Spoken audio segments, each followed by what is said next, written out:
kondisi tertentu, gambar itu, satu gambar itu dia mendeteksi seakan-akan seperti dua orang, dua output. Nah, kondisi ini yang memerlukan kaidah nonlinear programming. Begitu. Sampai di sini dulu, paham? Jadi kapan sampai mulai menggunakan nonlinear programming? Kapan sampai menggunakan linear programming? Oke, kalau sudah paham, ini masalah. Nah, yang dimaksud yang sensitif itu apa? Yang dimaksud yang sensitif itu di sini sebenarnya. Jadi ketika dia menyatu, ini sebenarnya ada 3 poin kecil yang sangat berdekatan, gitu. Dan di sini, ini sebenarnya ada 2 poin kecil yang sangat berdekatan, gitu. Harusnya ini tidak 1 poin, tapi karena sangat sensitif, daya pisah daripada sensor kita itu tidak begitu bagus. Sebenarnya semua yang ada di alam seperti ini. Ya, tapi karena dia itu sensitif, pergerakan sedikit saja itu sudah tidak mampu dikendalikan, tidak mampu dideteksi, maka jadinya juga seperti ini. Jadi misalkan sampean itu hanya ketika di crop, ketika sekarang kan beda. Ketika di crop hanya beda hidungnya saja, bisa seperti gitu. Maka kasusnya bisa seperti di sini. Begitu. Jadi hanya beda sedikit parameter saja. Tapi sensor kita tidak mampu mendeteksi ini. Jadi seakan-akan ini menjadi 2 orang, padahal hanya beda sedikit. Meskipun itu ternyata antara laki-laki dan perempuan ternyata. Ya. Jadi pada kondisi itu neural sangat diperlukan, pada kondisi itu artificial intelligence sangat diperlukan, pada kondisi itu fuzzy sangat diperlukan. Pak,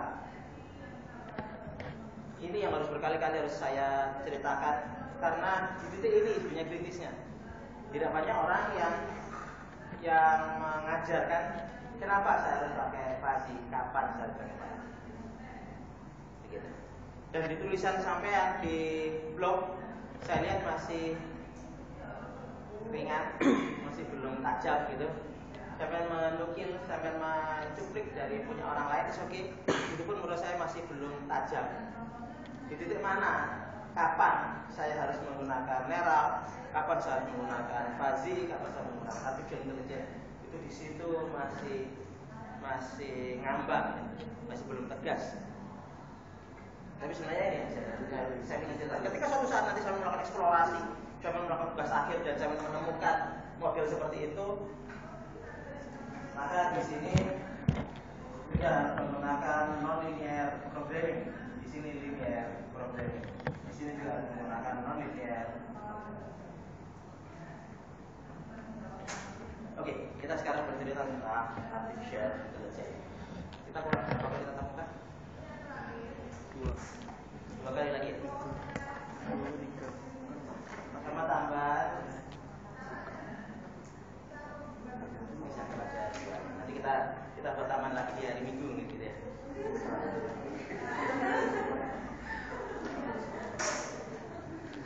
Kan saya utang 2 ya.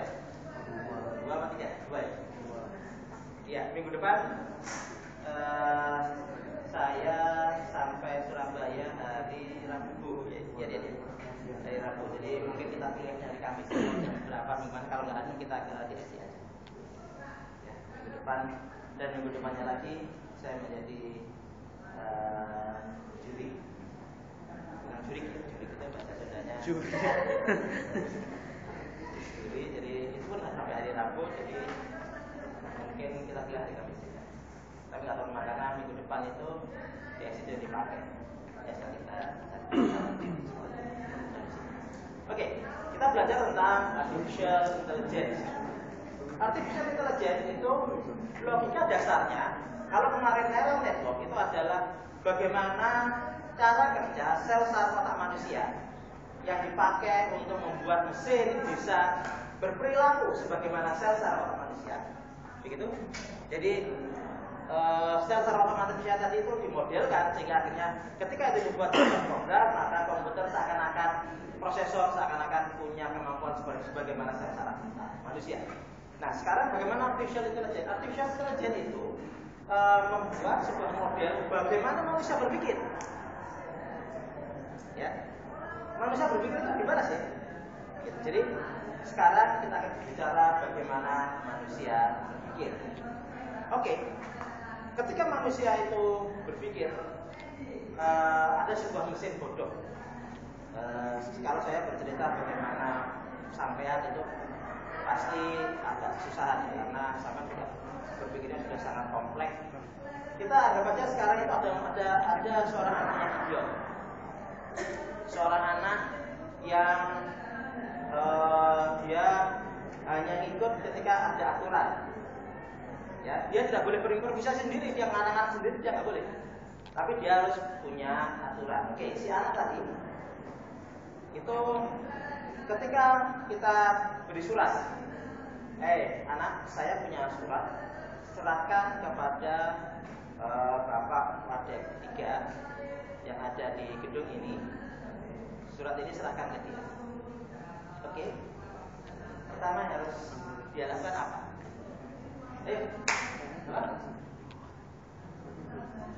Si anak ini tidak mengerti apa-apa. Anak ini baru pertama kali di UNER, baru pertama kali di ruangan ini. Tiba-tiba kita kasih surat untuk menyerahkan kepada Wadek 3. Apa yang terpikirkan oleh dia pertama kali? Satu persatu tunjuk. Mesti nggak berani. Yuk. Tanya ke orang, ruangannya di mana? Oke, anggap aja dia di sini, dia tanya ada seorang di antara kita. Ruangannya di mana? Tapi menjawab apa? Ruangannya di lantai 3, ruang tengah. Oke. Terus si anak tadi itu langsung bagaimana? Apa yang dilakukan pertama kali? Namanya Wadek 3. Tanya lagi berarti dia kan? Dia tanya lagi. Namanya Wadek 3 siapa? Anggap saja Pak. Siapa? Pak Bu. Wadek 3-nya aja lupa. Pak Heri. Oke. Setelah itu dia tahu ada tempat di lantai 3 di ruang tengah, ada namanya Pak Heri. Apa yang harus dilakukan?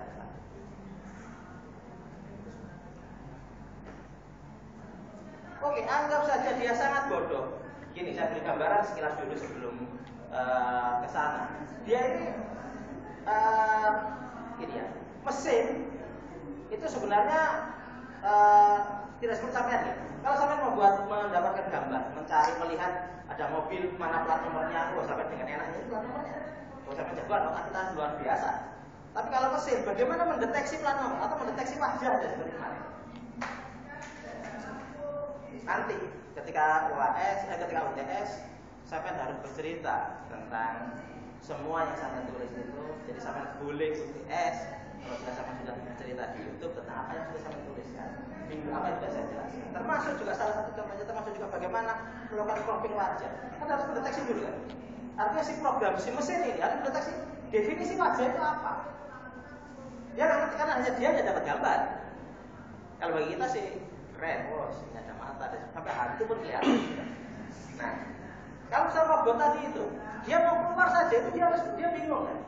Pertama kali ketika dia di sini, dia melihat, oke, saya bisa jalan ke depan, saya bisa pinggir sana, saya bisa ke sana, saya bisa ke belakang. Apa harus lakukan? Dia harus memilih dari sekian banyak alternatif kan. Dari setiap node dia punya alternatif. Oke, sekarang saya harus maju ke depan. Setelah maju ke depan, berarti tertentu, oke, saya sudah maju ke depan. Sekarang saya belok kiri, belok kanan, atau masih tetap maju ke depan. Belok kiri, oke, dia belok kiri. Sampai di sana, saya harus menuju ke atas. Maka apa harus saya lakukan?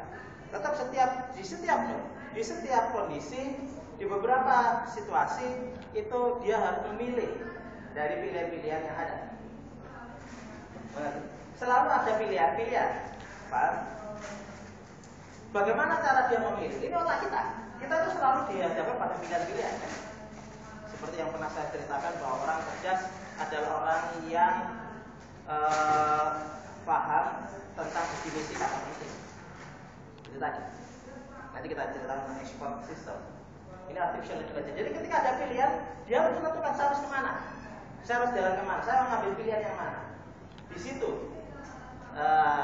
si engine tadi, si mesin tadi itu harus mengambil pilihan, dan itu kecepatan dia untuk menuju ke goalnya, menuju ke tujuannya. Ini yang menentukan apakah memang artificial intelligence kita atau mesin kita itu cepat mengambil kesimpulan, cepat mengambil jawaban, cepat memberi jawaban. Sebentar, sampai di sini belum Pak. Ini. Artificial intelligence bercerita tentang bagaimana manusia berpikir. Artificial intelligence bercerita tentang adanya ruang masalah. Artificial intelligence bercerita tentang bagaimana sebuah ruang masalah itu menjadi sebuah pohon permasalahan. Gini. Oke. Langkah yang pertama, ketika kita ingin membuat artificial intelligence, oke, kita ingin membuat artificial intelligence itu apa? Artificial intelligence untuk membuat dokter buatan. Artificial intelligence untuk membuat sebuah mesin yang menjadi master penyakit jantung. Saya ingin membuat artificial intelligence untuk membuat spesialis dokter kandungan. Artificial intelligence untuk membuat spesialis fisikawan. Artificial intelligence untuk membuat apapun itu. Loh, kalau begitu, kapan saya menggunakan artificial? Ketika saya membutuhkan sebuah mesin yang mampu menjawab dari beberapa permasalahan yang diajukan, dan dia secara mandiri bisa mengambil langkah dari ruang permasalahan yang ada. Di situ saya membutuhkan artificial intelligence. Saya tahu ini berkutat tidak jelas ya. Dari mata sampai saya lihat sampai masih belum paham apa yang saya kurang pintar memberikan pemahaman, atau sampai yang terlalu tidak bisa memahami apa yang saya ceritakan. Jadi suatu hal yang berbeda. Oke. Saya beri salah satu contoh.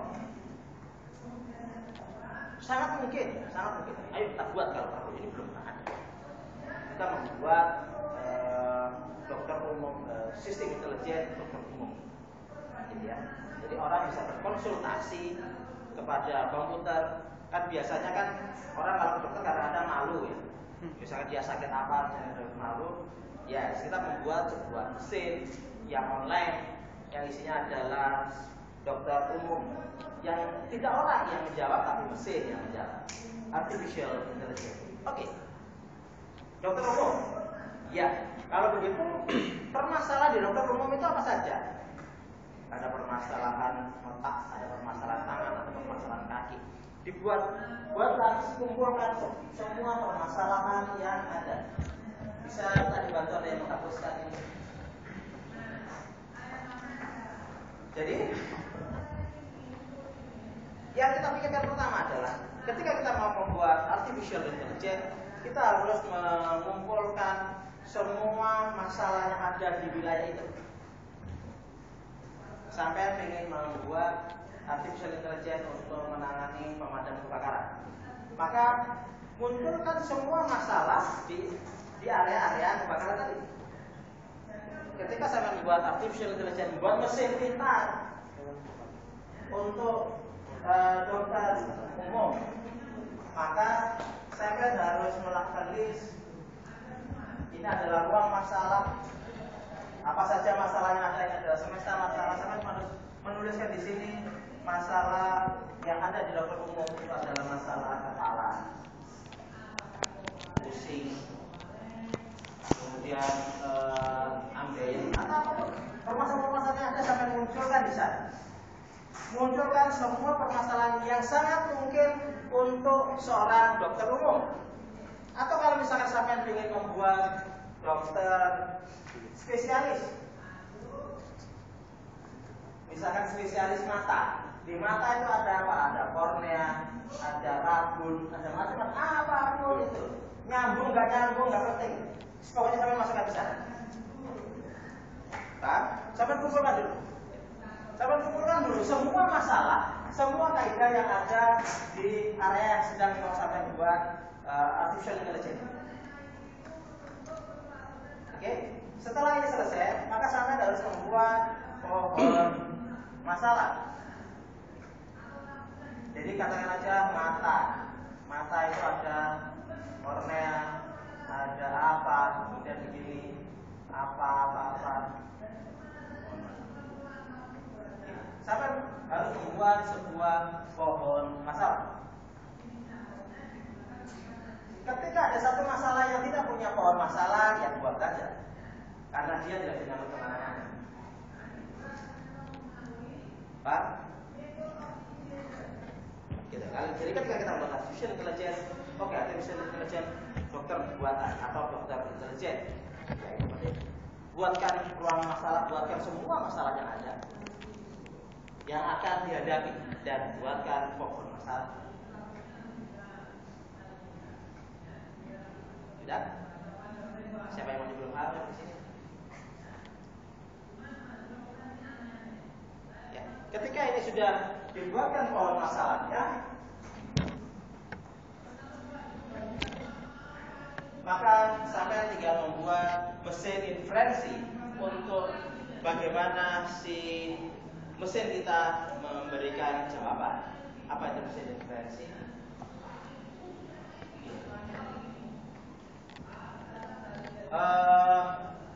Kalau misalkan sampai membuat program if-then, saya sering buat flowchart ya.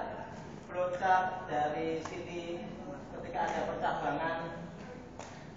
Nah, ketika ada percabangan, saya kan pasti membuat if-then. If begini maka ikut cabang ini, if begini cabang ini, if begini cabang ini kan. Kalau di sini kan, setiap ada percabangan dia mencoba mencari goalnya sendiri, dia jalan sendiri. Dia jalan ke dalam, kemudian ke atas lagi, ke dalam, ke atas lagi gitu. Ini kalau artificial intelligence yang standar, dia akan terus ke dalam begini. Dia mencari apakah ini goalnya. Ketika ini goalnya dia berhenti. Tapi ketika dia balik lagi ke sini. Ada yang kedalaman dulu, dia ke kedalaman, baru kemudian naik ke atas, dia mencari ke dalam, mencari goalnya. Gitu. Nah, ada sebuah kondisi di mana setiap kali ada persimpangan, dia tanya kepada usernya. Dia tanya pada usernya, maka dia akan memilih mana, katakan aja seperti ini. Ini adalah menggunakan konsep heuristik. Yang sering diberi contoh adalah ketika robot kita diminta untuk menancapkan bendera di puncak Jaya-Wijaya, begitu. Maka ketika ada jalan ke atas, jalan ke bawah, jalan ke kiri dan jalan ke kanan, maka dia memilih kemana? Memilih ke atas, meskipun belum tentu benar. Ke atas itu ternyata adalah kandang kambing, dia berhenti. Harusnya ke bawah dulu, baru dia miring, gitu kan? Baru dia bisa ke atas lagi, gitu. Nah, kedekatan dengan jawaban ini juga dipakai oleh expert system, oleh artificial intelligence untuk mempercepat proses mendapatkan jawaban, mendapatkan clue. Gitu. Jadi artificial intelligence bercerita tentang adanya mesin inferensi, ada sebuah mesin yang bisa berjalan sendiri. Nah, itu kalau misalkan program konvensional, program yang biasa itu sampai nggak akan bisa naik lagi, flow-nya, alirannya itu nggak ada ceritanya naik lagi atau looping gitu kan. If ini maka naik, kali ini nggak, dia naik turun sendirian. Gitu.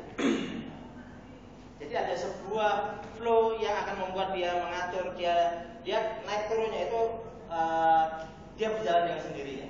Atau ketika ada percabangan dia akan menanyakan kepada user untuk memilih percabangan itu. Ini expert system.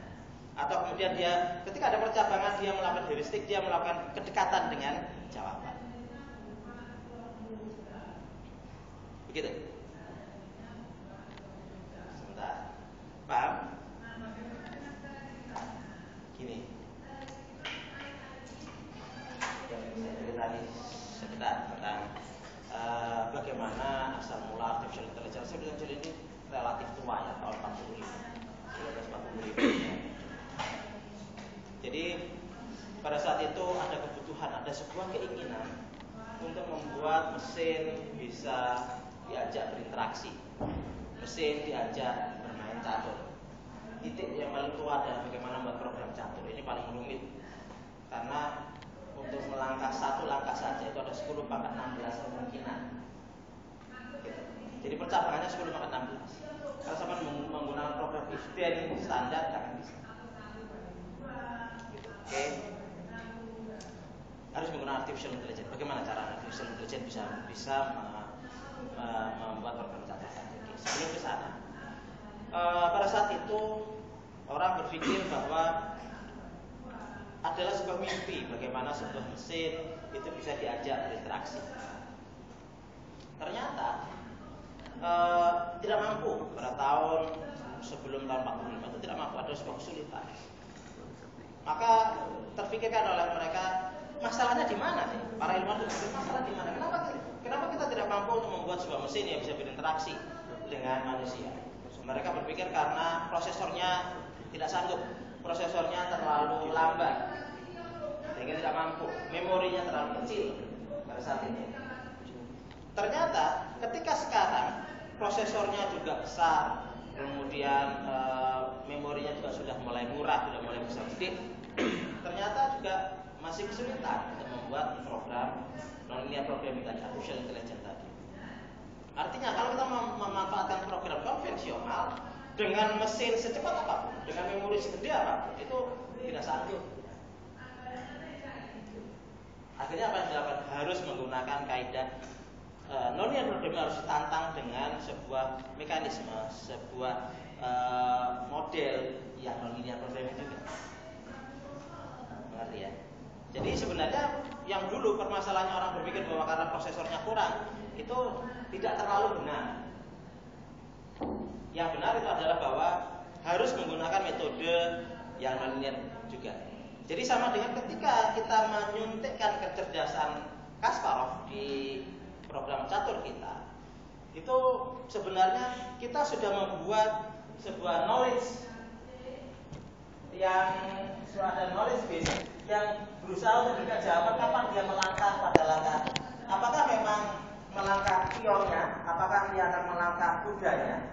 Ini ditentukan dari dia melihat, oke, saya berhadapan dengan debit raja, saya berhadapan dengan pembukaan tertentu. Nah, ini ada knowledge yang akan menentukan dia kesana. Ini expert system. Expert system itu adalah ketika dia mau mengambil langkah, itu bukan berbasis if then saja seperti yang sekarang kita pakai, tapi berdasarkan sebuah knowledge. Meskipun ini belum tentu sebuah jawaban yang benar. Ini adalah kedekatan dengan jawaban. Dia berusaha untuk mencoba melakukan kedekatan dengan jawaban, kedekatan dengan goal. Jadi kalau misalkan memang dia diminta untuk naik ke gunung, maka jalan ke atas yang harus ditempuh meskipun belum tentu.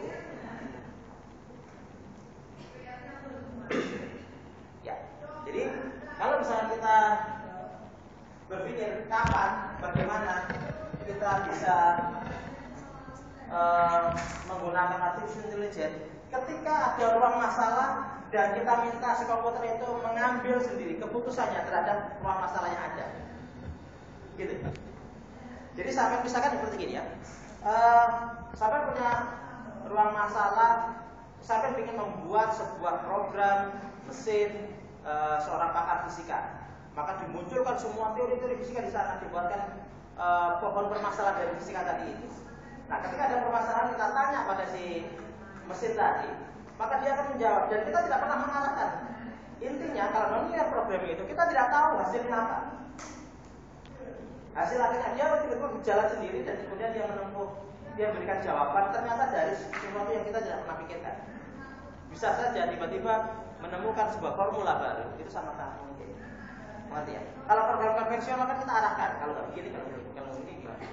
Tapi kalau misalnya artificial intelligence tidak, dia akan merunut sendiri berdasarkan jawaban, berdasarkan goal yang ditentukan. Kalau misalnya memang itu goalnya nggak ada pendapat, dia terus mencari terus. Begitu. Sampai dia mendapatkan goal. Kalau misalnya catur, goalnya itu adalah bagaimana membuat musuhnya sekapat, musuhnya mati. Begitu. Nah itu goalnya. Oh, di goal terdekat saya harus menekan kuda. Ya, dan itu tidak perlu waktu terlalu lama. Karena kalau misalkan semua cabang ditelusuri, semua kemungkinan ditelusuri, maka sampai kita bisa catur dengan mesin yang menggunakan program konvensional apabila program itu bermain di waktu yang 400 tahun. Artinya semua kemungkinan itu dimainkan. Ketika satu langkah dicoba, semua kemungkinan dimainkan, maka dia akan melangkah itu setiap tahun. Nah, sampai pasti bosan. Nah, karena menggunakan artificial intelligence, dia bisa menggunakan kedekatan dengan jawaban. Intinya adalah apa bedanya artificial intelligence dengan program konvensional? Kalau program konvensional itu sampai juga mengarahkan setiap lalu lintas perjalanannya, kalau ini tidak. Ini dia dibiarkan untuk berjalan sendiri dan dia dibiarkan untuk mengambil lintasannya sendiri sampai akhirnya dia menemukan jawaban. Pak? Tidak. Oke, bentar. Saya ingin tahu ada pertanyaan.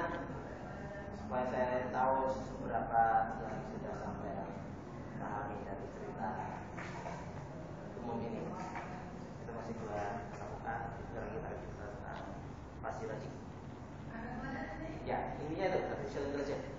Jadi harus ada ruang masalah. Beda ya dengan neural ya. Kalau neural harus bisa digambarkan, harus bisa dijadikan profil. Kalau misalnya itu tidak bisa dijadikan profil, jangan pernah berpikir kita akan menggunakan neural. Tapi kalau artificial intelligence harus ada ruang masalah, dan kita sedang membiarkan dia untuk mengambil keputusan sendiri dari ruang masalah yang ada. Ini artificial intelligence. Dan biasanya artificial intelligence itu dipakai sebagai otak dari sistem robotik. Ya, ketika apakah sekarang waktunya si tangan robot itu menjulurkan tangan, itu artificial intelligence. Oke, sekarang waktunya bisa. Oke, sekarang waktunya memegang telur itu. Nah, ketika kapan telur ini bagaimana cara memegangnya, tekanannya dan sebagainya, pasti logik yang menentukan. Terus yang melihat apakah ini neural akan menentukan dia ini telur di depan. Jadi ketika artificial intelligence itu menjadi manajernya, ketika si robot tadi itu melihat ada gambar semuanya itu, maka dia akan melakukan image processing tadi, artificial intelligence akan mengambil gambar-gambar mana nih yang orang, diserahkan pada si neural mengatakan dia ini orang, ini telur, ini jalan raya, itu dia yang menentukan. Jadi artificial intelligence akan meminta pada neural, oke neural analisa ini apa, neural akan mengatakan ya ini adalah apa, ini adalah benda, ini adalah telur, macam-macam gitu. Maka artificial intelligence akan mengatakan oke kalau gitu sekarang waktunya kamu mengambil itu. Jadi artificial intelligence yang mengatur semua, yang mengatur flow-nya. Artificial intelligence itu seperti dekat dengan program konvensional, cuma dia itu membiarkan flow-nya berjalan sendiri. Itu bedanya. Ngerti? Jadi ketika flow itu sudah tertentu, maka itu menjadi expert system. Bedanya expert system itu adalah ada sebuah mesin, ada knowledge yang menentukan kapan dia memilih percabangan. Kalau program konvensional sampai yang menentukan, sampai expertnya. Mengerti? Jadi program konvensional itu adalah bagian terkecil dari artificial intelligence itu sendiri. Ketika sampai menentukan setiap langkah dengan baik, sampai expertnya. Jadi ketika dia keliru, itu sampai bisa melakukan trace. Oh ini keliru karena saya memberikan syarat batas untuk pengambilannya keliru.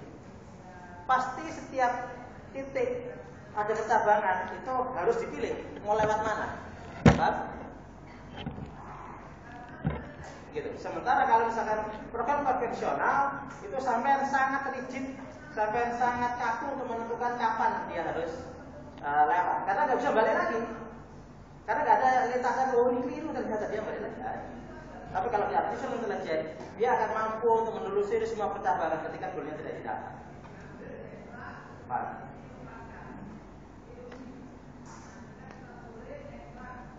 Jadi sangat memungkinkan misalkan kita membuat sebuah program tadi, program dokter buatan, artificial dokter. Jadi di situ orang bisa ketika sakit dia akan menanyakan apakah saya sakit paru-paru dan sebagainya.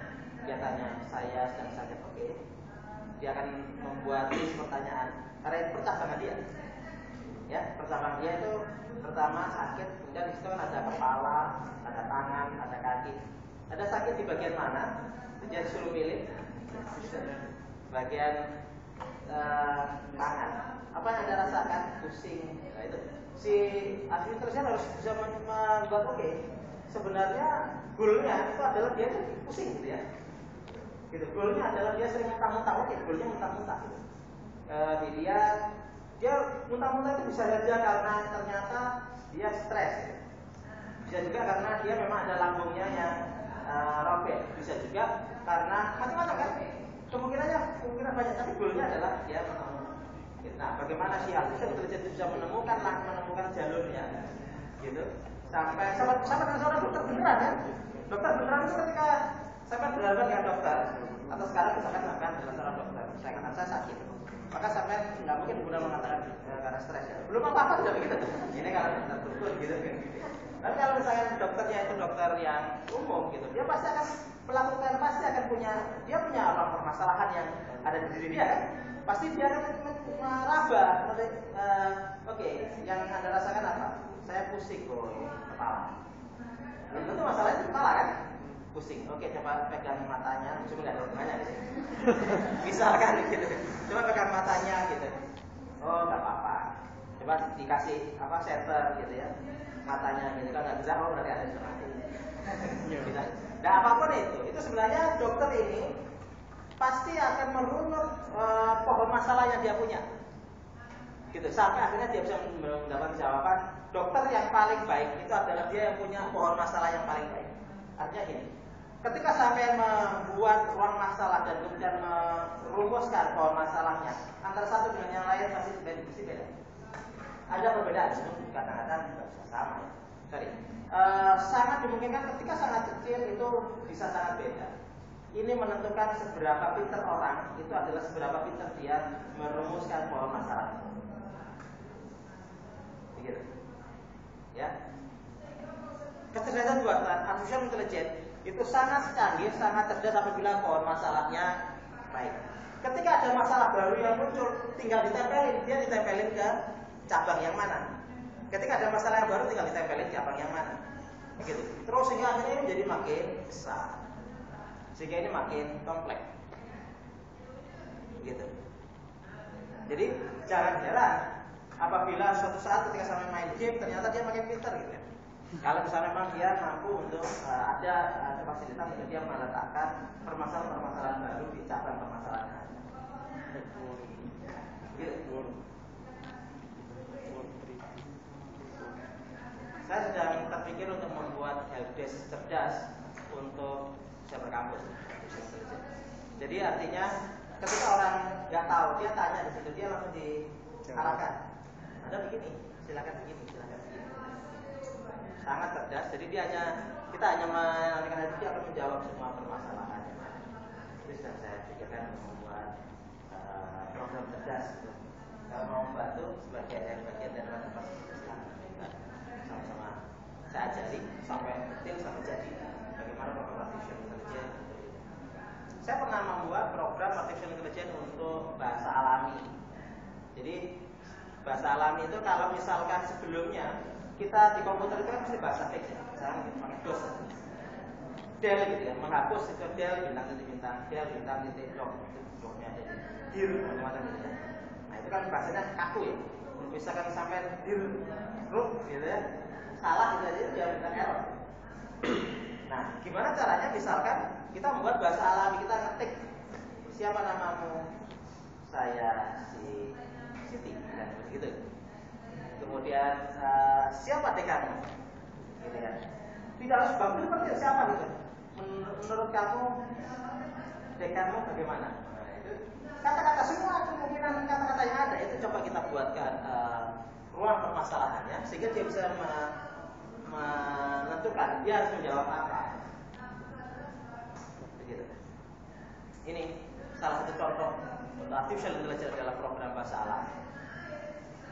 Coba kita kembali lagi. Kapan kita menggunakan artificial intelligence? Ketika kita ingin membuat mesin itu mampu untuk menelusuri sendiri semua masalah yang ada yang sudah kita berikan, gitu ya. Kalau misalkan ruang masalah yang ada itu sudah kita buat pasti, maka kita tidak perlu artificial intelligence. Kita hanya membuat program konvensional biasa. Kalau kita biarkan dia, kita punya ruang masalah wis pikirin dewe, gimana caranya dia bisa mengambil itu, maka kita menggunakan artificial intelligence. Kalau expert system, setiap kali percabangan dia harus ada knowledge base untuk dia mengambil keputusan kapan dia mencabang kemana. Ketika knowledge base-nya, ketika program catur, knowledge base-nya itu adalah Kasparov, dia tahu harus melangkah ke A atau B ke C. Gitu. Tapi misalkan itu knowledge base-nya adalah kecerdasan sampai yang tidak bisa catur dan gitu ya semua awur ya. Atau ada juga yang menggunakan konsep Monte Carlo. Monte Carlo itu konsep probabilistik. Jadi ketika dia punya percabangan, dia mengeluarkan tos mata uang atau menggunakan dadu untuk memilih langkah mana. Karena bagi dia semua sama. Mau lewat sini boleh, lewat sini boleh, ini ada tuh kiri gitu. Ceritanya itu kan Monte Carlo itu kan di sana tempatnya para pejudi, di sana tempatnya para pemabuk. Sehingga ketika setiap kali dia pulang itu ada jalan, gitu dia tidak tahu jalannya kemana gitu. Ketika dia nggak tahu jalan ke kiri ke kanan dia nggak tahu, pokoknya dia akhirnya mengeluarkan dadu angka 2, dia jalan ke jalur kedua gitu kan. Di situ muter lagi atau dia muter-muter kemana-mana. Tapi ini menggunakan konsep Monte Carlo gitu. Dan Monte Carlo itu dikonsepkan bahwa ketika sebuah sistem dengan probabilitas normal pasti dia akan mengikuti apa yang ada di alam, karena alam itu probabilitasnya normal. Maksudnya suatu saat sampai dia menganalisa elektron itu dari sini ke sini itu bagaimana perilakunya, maka masing-masing elektron itu diperlakukan Monte Carlo. Jalan ke sini apa yang dilakukan, dia meledak, apa dia bergeser, apa ke kiri atau kanan, dia menggunakan tos Monte Carlo yang menggunakan probabilitas normal itu oke, dia harus meledak. Kemudian elektron berikutnya jalan satu tahapan, dia mengeluarkan tos jadinya tadi, dia harus bergeserkan, energinya harus hilang gitu. Sampai titik tertentu dia mengeluarkan tos lagi terus gitu. Kalau jutaan elektron yang berlaku seperti itu, kita akan bisa melihat perilaku elektron itu. Ini kalau menurut. Jadi hampir sama dengan itu. Cuma kalau artificial intelligence tadi, setiap node yang ada, ketika dia tidak punya kemungkinan, dia tidak punya informasi, dia tidak punya knowledge untuk memilih itu, maka dia milih seenaknya saja. Tapi ketika dia punya knowledge untuk kedekatan dengan jawaban, maka dia akan ikuti apa yang dikatakan oleh itu. Tapi dia tidak langsung gitu, jadi dia tidak langsung ketika disitu sudah dibuat fix, enggak, dia suatu saat dia akan kembali lagi untuk menelusuri cabang yang tidak pernah dilewati. Semoga saja sampai mengerti. Jadi pada hari ini tugasnya adalah minggu ini saya kan harus mengambil kuliah artificial intelligence yang ada di Stanford. Cari di YouTube, ya boleh di MIT, Stanford atau Harvard.